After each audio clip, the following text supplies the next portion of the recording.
Shalom, shalom. Welcome to Elect Life. My name is Liz McGee, and I have some wisdom to impart. Get some oil in your lamp for the journey that we're all on, because the bridegroom is coming soon. I think that is the good news, the really exciting part to lockdown. We're beginning to realize things are going biblical quite fast. So I want to just start with a couple of, hopefully pulling a couple threads together, because I have really had such a revelation in the last month. I have been looking for truth all my life. Now, yes, I found truth in Yeshua, and he is the door. I found the way into the house of truth, so to speak, through the door, through Yeshua HaMashiach.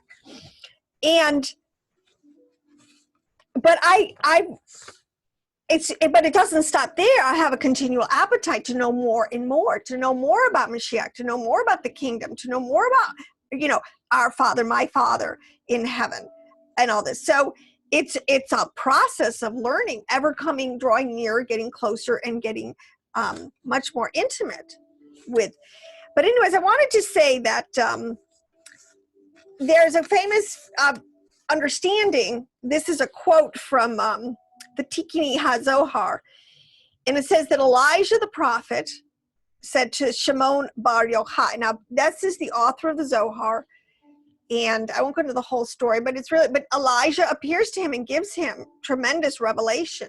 And if you read your text carefully, Elijah was doing that in and out even in his own lifetime. Elijah is one of these characters that's a little bit larger than life, all right? Is not just a earth dimensional soul, let's say. Anyways, the whole history there is very interesting. Many people down below will derive nourishment from this book of yours, the book of the Zohar that is Rabbi Shimon Bar Yochai wrote. When it will be revealed finally in the last generation, before the end of days, close to the Messianic age, even the deepest passages will be explained. There's something in the Bible called riddles, and there's sealed knowledge. There's all these words that are used that will encrypt it. Once it's used in Habakkuk one time, and it's translated as dark sayings. It's like, what are they talking about? But this is very deep. I look at it like very deep encrypted intel. And but even the deepest passages are going to come out and be explained. That's part of the disclosure at the end of days, where everything hidden, even Yeshua says everything hidden will come to the light. Now, the Baal Shem Tov, who is another very famous Torah sage, founder of the Hasidic movement, he always said that, and I've read this said by many rabbis, many sages, masters of Torah, have said this. Nachomites, for one, taught that in each and every letter, there are worlds, souls, and divinity. That's from the Testament of Bereshit. So like what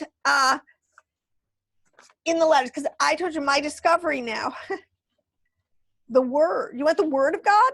In the beginning was the Word was God, the Word was with God, nothing was made without God, all this. We're talking about the Word is the letters. And it's combined, it's like in a nut. This is the total core DNA living, like all the living cells of Elohim himself. Let's just say if he is a body, and we have all the analogies that he relates anthropomorphically to us. He's got cells in his body that replicate him. It's called the letters. All right. The archetype is exactly like what's going on inside of us. You can't. That's called a straight place. You can keep thinking linear like that. But that there's worlds, there's souls, and there's divinities, meaning there's gods. So this is what is in. Now, where do you keep all this knowledge? Between the letters and between what I've been teaching on in the tree of life, the Kabbalistic tree of the Jewish Kabbalistic tree of life, where you have 10 Sefirot, 10 circles, which are the emanative energies, the living energy centers of Elohim, so to speak. Like it's like, okay, he's got a brain, he's got a heart. That's what he tells us. Centers that he has hands, he has feet. Now, we're not in a literal, you can't in your mind go making him a dude with, these are just the best that we can do to understand that he has much at his disposal to work with, and we don't have to have just a blank brain. You don't just have to be floating on a cloud when you think of God, okay? It's much, you can get very real, because there are very real worlds, souls, and divinity gods in all of these different realms.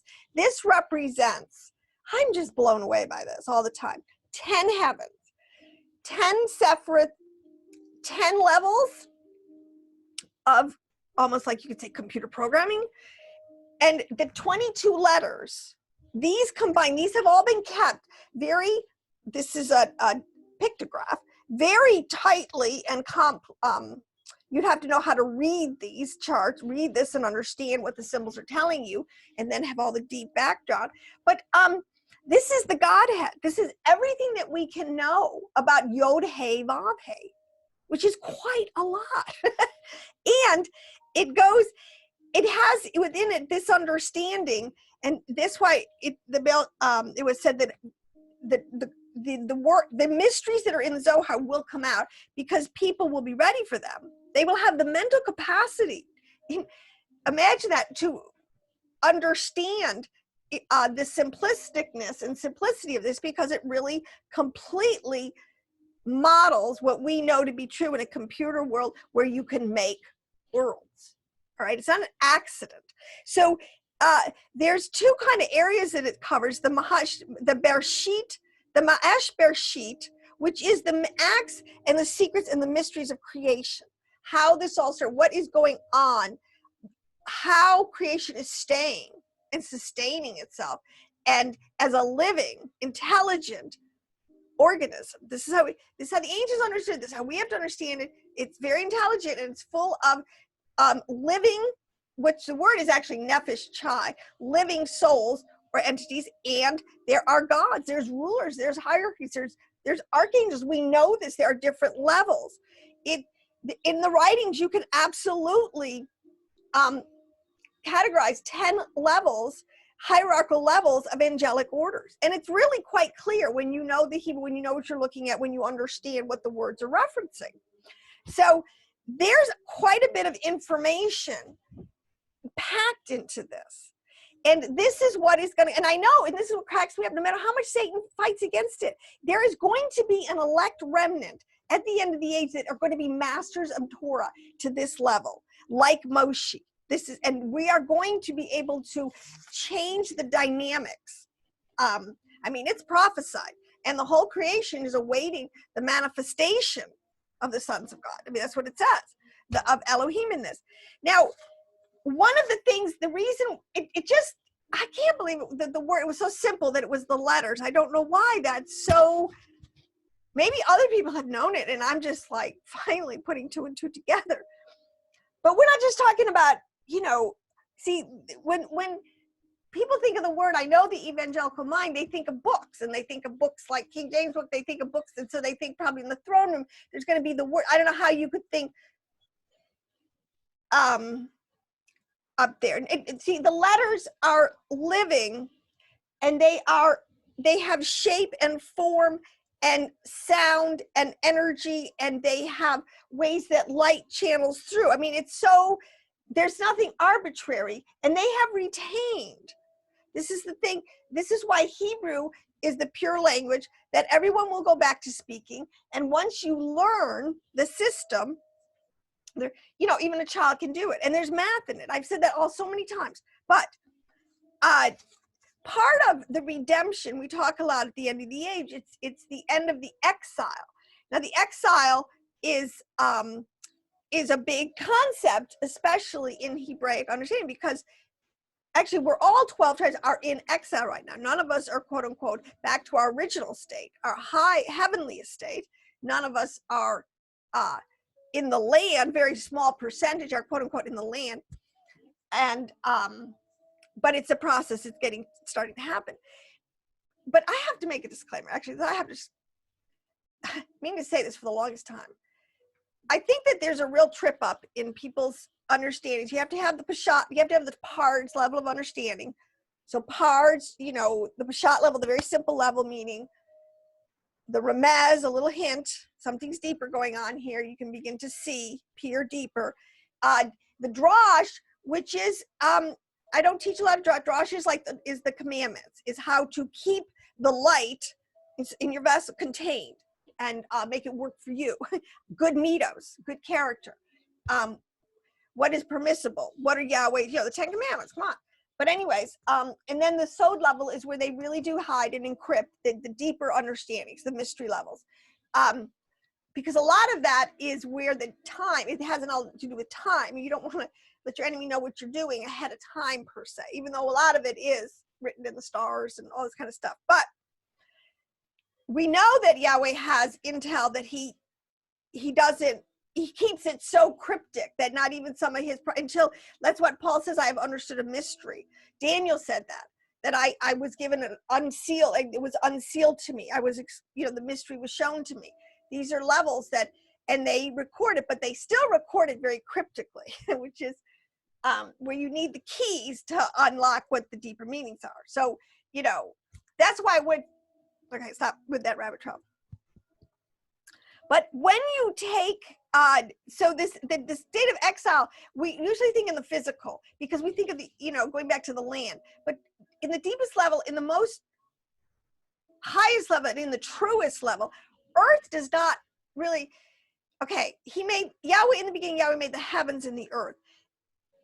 More than anything, the Bible is talking to us when it's using the words heaven and earth on our mentalities, our psychological level, and our physical level, believe it or not. Really, because Adam is the center of the whole redemption story, and then the whole earth once Adam gets fixed, everything go back into its total normal working, the whole cosmos is going to be humming along forever again. But this level where, I got you. Let me pull that thought together again. Okay, so we have to think that the earth is not only is it the physical body, but it represents the lower parts. All right, the earth is the lower part here. It really is a part of the whole creation. All right, the heavens is literally this level right here down. These Sefirot right in here. This is the heavens. And they have different, here, I will do something. I will screen share this because that'd be much easier to see. Hold on a second here. Okay, see this? And what's exciting is that now I do have an understanding of, well, hear me. See how this is the soul levels. I've said this so many times. These words have Hebrew words attached to them. Nefesh, Ruach, Neshama, Chaya, and Yahira. Okay, these over here, these are the worlds. Remember I said that the rabbis said, the sages say that in every letter, and these are the letters here, this is a big place. Think of this like the whole, like your body, and you could all of a sudden see every cell, and then inside every cell what it was doing, and then inside where that cell was inside the organ and what it was doing, and then that organ was doing all sorts of communication with the rest, and then you put bones over it and you put muscles over it. I mean, you just keep building this thing out, all right? And you're going to get, bottom line, a creation down here. You're going to get something you're going to see. Something's going to pop out of the ground, so to speak, of the earth.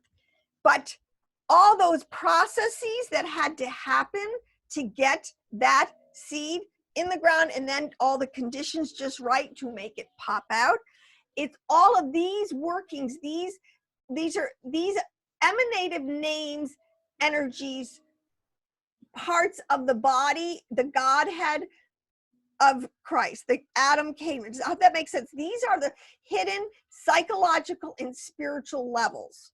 And the Torah is 100% clear. It's in the Hebrew letters, so we can go back to the letters.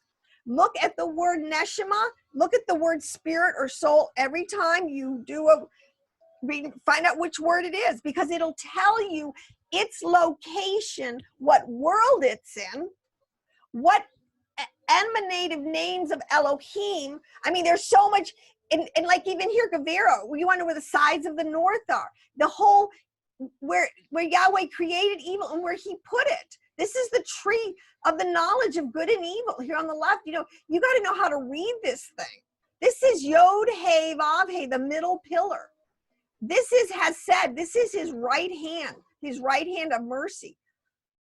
And these are of victory. This is where he brings down, and it's all coming down. This is the head.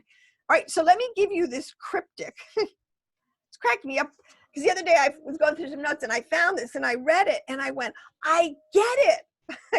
This is how they encrypt what I just said. All right, here's a statement from the Zohar. It says 1 above 3, 3 above 7, 7 above 12, and all are linked together, one with another. Like, how are you supposed to know what that means? All right. It took me, but it's so simple. Okay, 1 above 3, 1. This is the Ein Sof. When you understand what this is depicting, and everyone that Ein Sof, the Asher Ayer, Asher, the God that is outside of you, he is above. He is. It says he is above. So he's Ein Sof. He is outside and greater. That's a whole, I don't think anyone would argue with that concept. Then it says 3 above 7. It's talking about these 3. Keter, which is the crown.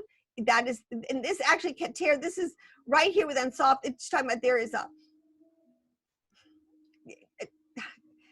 see, this way, if they don't understand the spiritual programming, there is a wiring, there's a connection. Ein Sof is wired so he can talk to us in these deep levels.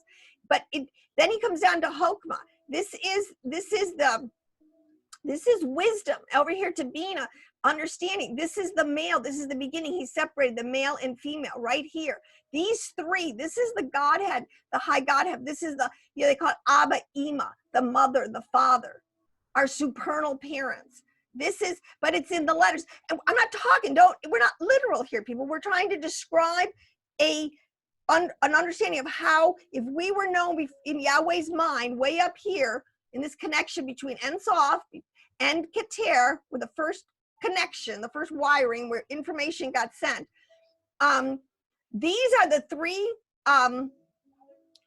that are outside of, and then you can come down here, and then it says 3 above 7. These 3 are above these down here. These are the 7. You ever hear the 7 spirits of Yahweh? Or, I mean, there's so many 7s in the Bible. Why in the 7 point, in a Star of David, there's 7, including Tiferet. I mean, this is the Mashiach. This is the middle pillar. Yod He Vav He. Here's Tiferet. You want to know where Yeshua? I mean, there's so much information you can. See, I don't even want to.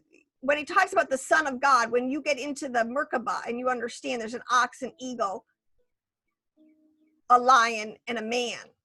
Those are plotted here. These are the 4 corners: Hesed, Netzach, Hod, and Gevurah. This is what it talks about when it talks about the 4 corners of the earth. The 4 corners, the 4 spirits. There's some, and this is the middle pillar. This is the Vav down here, and here. This is the Vav. You ever seen that? I hear Trey Smith uses it as his or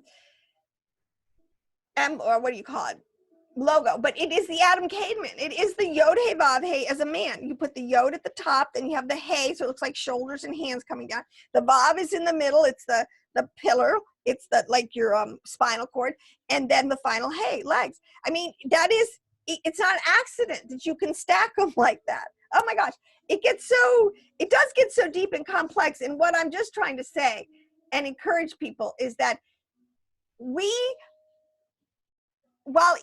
Judah needs to maybe understand Messiah ben Joseph, they're telling we need to understand the word, and we need to get back to the Torah instruction of what the letters are telling us. All right, it's a 2-way street, this reunification.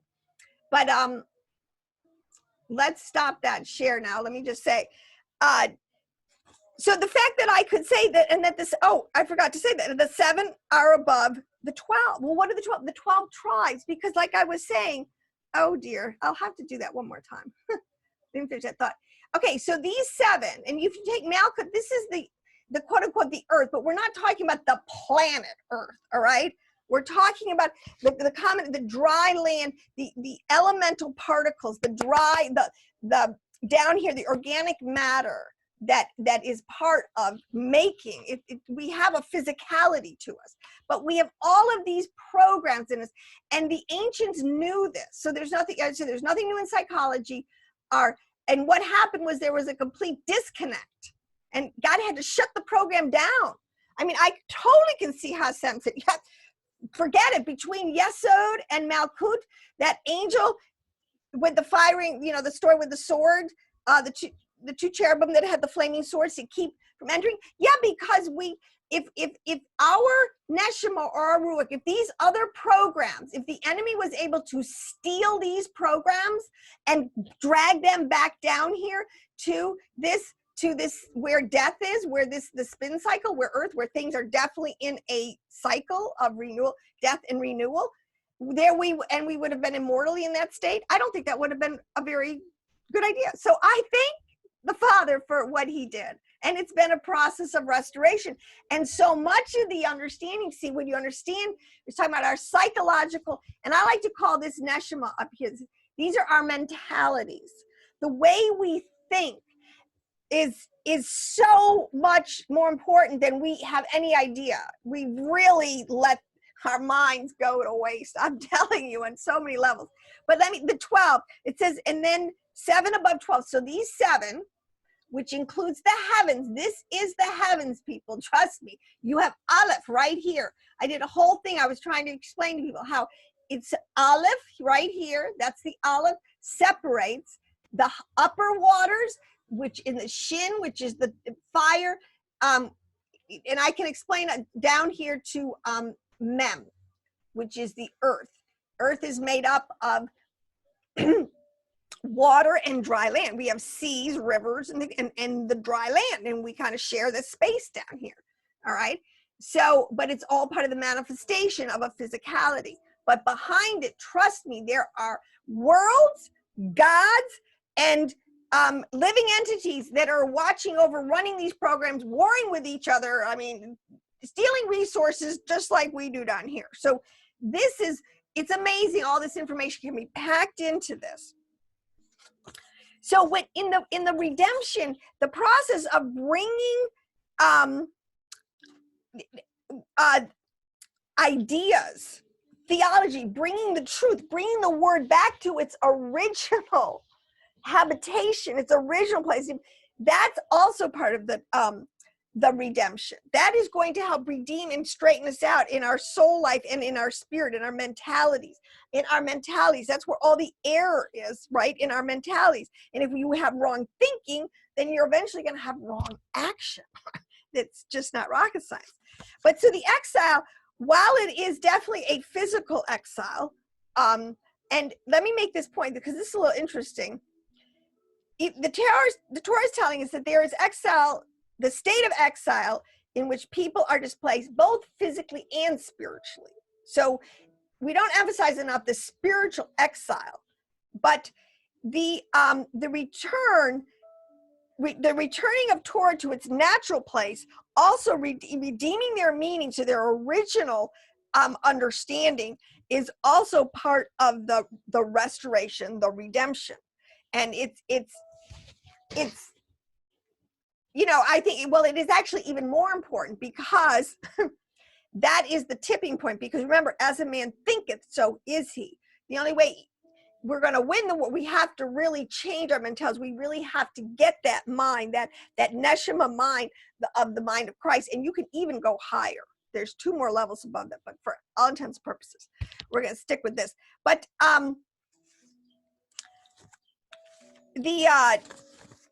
the tetragrammaton, the third is Yod He Vav He, is a very short and compact, you know, loaded of the whole of the Godhead. And when I say this, see, what they're saying to us, it's not only just the Godhead, because while your head, you know, the Godhead runs everything. That's nothing more, you know, but it's the body too. So I guess what it is you have the concept of the king with the kingdom. You can't have a king. What's the point of a king if he doesn't have a kingdom? That's the part of the problem. The king can't rule as he wants over his kingdom, right? He's got to get it restored to him. That's the final Passover. That's the final Jubilee. That is what we're coming up on, the final where everything will be redeemed back to its original owner. The land, okay, our physicality, which should be immortal, along with our soul and spirit, will go back to that state. And you know, we will be in a redeemed state forever. And that's really Jubilee. That's giving everything back, the final Jubilee, to its original owner. And Jubilee is a code word for Bina. It's a code word for getting, and this is why this will happen, and it can only happen at the level. See, we got to get above our enemy.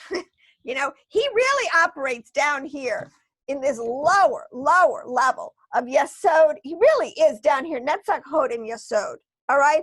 And this is not that hard to overcome when you understand.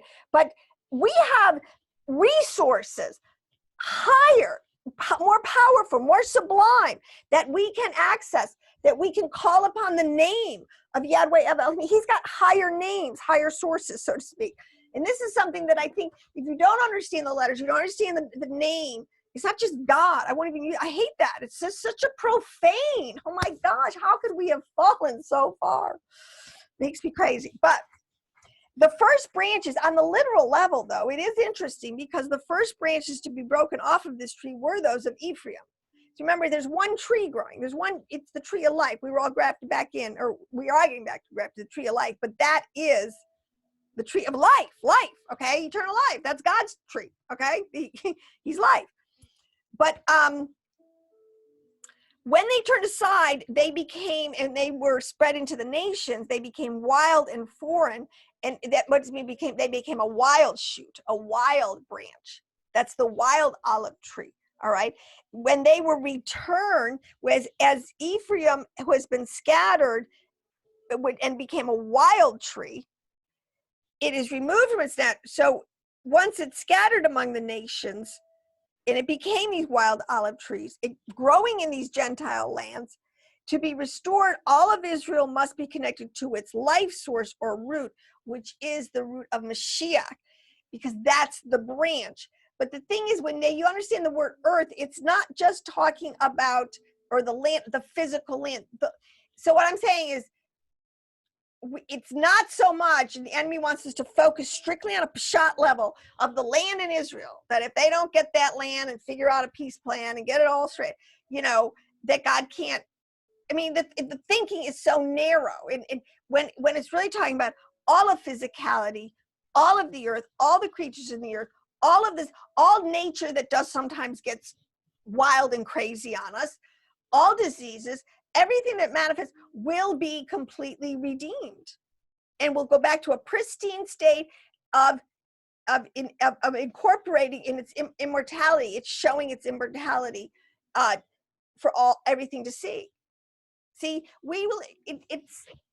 I guess my main point is we have to really start, in my opinion, grasping these levels that the Bible really talks about, and making connections, so that the earth, the whole earth is the Lord's. And what I'm trying, it's just, let's not think on a literal level. We're talking about a little country the size of Rhode Island.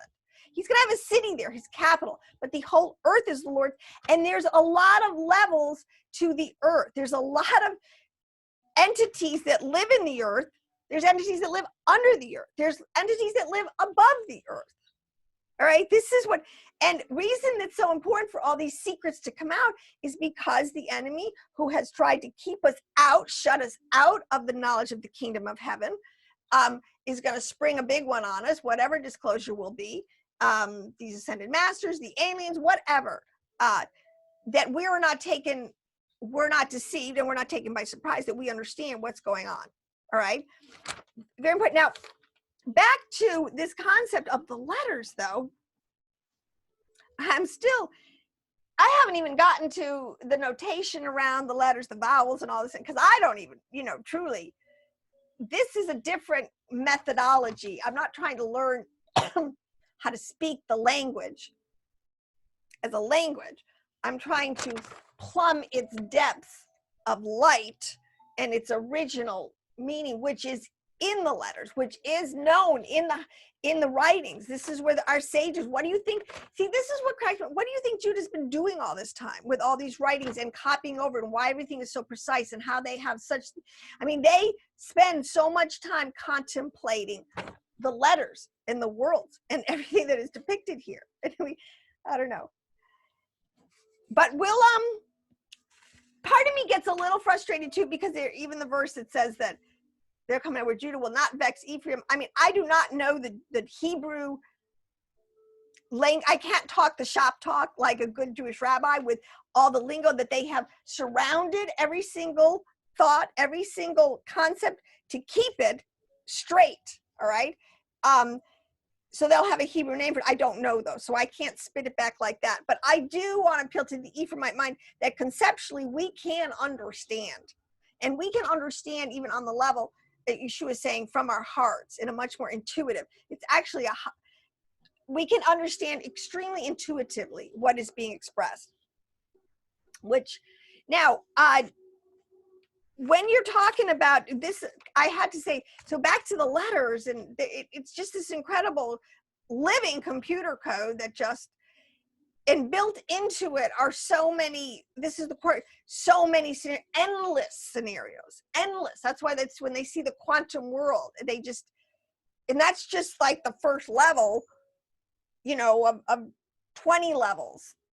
See, because when you really understand that it's everything is veiled. That's what the garments, everything is kind of veiled in another, cloaked, and so it's really, you would build something, you know, literally. It's just like our body, you know, we have a cell structure. We start from a little, you know, embryo, but and then then one system kind of builds itself on the next system in our body, and then it covers the whole thing with skin. And I know there's a lot about Adam and what he looked like. You know, did he have skin, or, I mean, I know that, but the point is still the earth is clothed. This is the point, in a final physicality. But if it was all working, if there was no disconnect, our physicality would radiate light. You wouldn't see dead cells. I guess you could.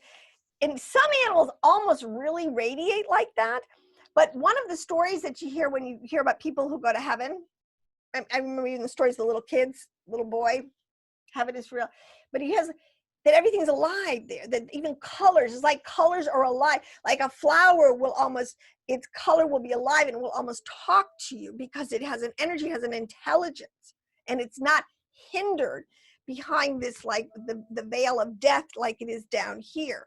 Okay, I conceptually have no problem with it because it mirrors the way you create. I mean, I paint it mirrors how you build something, and it mirrors what we see in nature, and it mirrors what we know even about ourselves. I mean, just even the world psychology, and you have your deep dark memories or your traumas, you know, things you try to hide, and you cover them with all this whatever, you try to hide them under binge eating or whatever, binge watching something.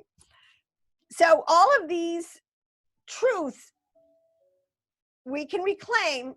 Start with the letters again, and listen, it's not like you're only going to learn this in the house of Judah. And you're really only going to learn it at its deepest, most profound level by studying the Zoharic writings. And what's really coming out, which is really interesting, which is going to be the next wave, and I don't know, there really is something very cagey that's been going on, because, and let me just end with this, because, you know, there's a lot of scenarios. I feel like there's a lot of people out there that are kind of, you know, they're like I still didn't finish my thought. I'm so bad. There's just the 12 tribes. See, everything up here, all of this, the heavens and this is all the systems that are needed just for the 12 souls, okay, which are down here on the earth level, okay, the 12 tribes, the different soul roots. There's a lot to this, but this is these numbers are not arbitrary, and the information that they contain, and why it's a 12 saying that, why in the decade they say the Sefer Yitzhar will say 10, not 9, you know, not 11, 10, okay, because they're containers. Numbers like letters contain, and you don't you know, you don't try to put 20 gallons of water in a 10-gallon bucket, okay? You gotta, so it's interesting that when that says that, well, here, I don't want to go down that rabbit trail, but let me go back to the last point here that I just did want to make about Ephraim. and about what the plan is, because the spies, a lot of people are coming back with really crazy reports like, oh my gosh. And I know the Beast Kingdom, you see it everywhere. I mean, it's like a platform. It is like a computer that was there all, and then they just clicked it up, just clicked, and it's all up, and everything's right. I mean, the cashless society, the how buying and selling, how they know where you are every second, you know, and what you're doing. I mean, it's an incredibly technological lockdown. I mean, even if we get out of lockdown here, you know, what the heck, we're still in lockdown larger over the Beast Kingdom that is beginning to surface. But you know what? There were giants in the land with David. We can't, the two spies looked at it and said, okay, yeah, challenging, absolutely. But we know that our God is the high God. This is our ace in the hole. And this is why I'm so happy on the reunification of all of you, because there's a verse, it's a great verse. It says that in the last days, let me make sure, I got so many always little, my little scattered notes everywhere. This is the plan, I swear. We don't have to fret and moan and be, let Ephraim arise, which is what's happening in the world today. America, I'm sorry, but we have the blessing and the birthright is manifested most strongly in the United States of America, in the world today. We are very much, Ephraim and Judah are very much alive and actually operational in America, as long as we keep our Constitution and we keep, if we could ever, you know, humble ourselves, call upon the name of the Lord, and, you know, confess our sins a little more corporately, and he would bless our name. But Ephraim needs to arise, because we need to be, let me tell you what, for the last days, if you want to have any kind of hope for this, we need the America and her allies, the free peoples of the world, the peoples who already acknowledge Yahweh Elohim, and righteous Gentiles and righteous nations, to keep the economic system, to be the head of it, not like China. See, it's getting down to between the nations that are still in rebellion and the nations that have sort of, you know, already acknowledged. And it's going to come down to a total fight. But we need Ephraim to arise and to take its birthright that it has for blessing and multiplication and provision. And we need to keep a strong free market and a free, you know, exchange of goods and services under an Ephraimite leadership. Let me tell you what, in the world will be a much better scenario than any other globalist agenda anyone else could think of. Okay? And if the Lord tarries 20 years, okay, you don't like Trump, we'll get somebody else. But the point is, you better always believe that Ephraim needs to stay. And Judah, and we need Judah and Ephraim, Israel and the United States do need, for very strong strategic, spiritual reasons, stay connected. And in their unification, so this is what it says here in Zechariah 9:13. For I have bent Judah, my bow, filled it with Ephraim, and made you like the sword of a strong, mighty man. Then Yahweh will be seen over them. There'll be one banner, one God. They will confess one name over them at that time together. Then Yahweh will be seen over them, and his arrow will go forth like lightning. Soon Judah and Ephraim will fly down upon the shoulder of the Philistines towards the west. And there's more. And that gets into just, again, we are not talking about ethnic groups. We are talking about code words for strains of rebelliousness that Yahweh still has to put down. All right. But the thing you have to see is that Judah, Ephraim, we've got numbers, people. You want to talk about a harvest at the end of the age? This is the harvest of the multiplied seed of Ephraim with that mantle, the barakah of blessing and on us. And that is an innate blessing from Elohim, but it has, when they acknowledge him and when they keep his Torah, live by his commandments, they can bring a level of peace and prosperity that the world cannot have any other way. All right, it's just can't, because. So anyways, on that note, I just thought, but this is part of the restoration. It's a numbers game. And when the two houses, did you know that the Vilna Gaon, who is one of the most brilliant Torah minds that in the last 1,000 years by anybody's reckoning, he said that as things begin to look worse and worse, and our redemption is just a hopeless dream. You know, doesn't look like, you look at the beast kingdom and go, well, I don't know how I'm going to take it on. But it says 2 opposing sides of the Messiah's disciples will come together with great power and force and unity and utterly destroy the negative forces of Hasatan. Now, this point is that the 2 opposing sides of Messiah's, these guys knew this. See, this is my point with the Zohar. This is a point with some of the way they've coded the information in the Zohar. These early rabbis, these sages, they were believers in Yeshua. But they could see, you understand how they can see and read at the level of the future. And they had to be part of keeping a lock, putting a fence around Torah to continue to preserve. It makes me cry every time I think about it. But it's okay. But together, putting the 2 birthrights together, it's going to be an absolute game changer. And the harvest is going to be so plenteous. So on that note, we just have a lot to be hopeful for. So redeem the time, use the lockdown to really get deep into some of the knowledge, the wisdom and understanding that is available. And I strongly recommend you do all your understanding in all your study. You want to get knowledge, which is finally the ability to articulate back to someone the hope that is in you that will change the atmosphere in the room. Shalom, shalom.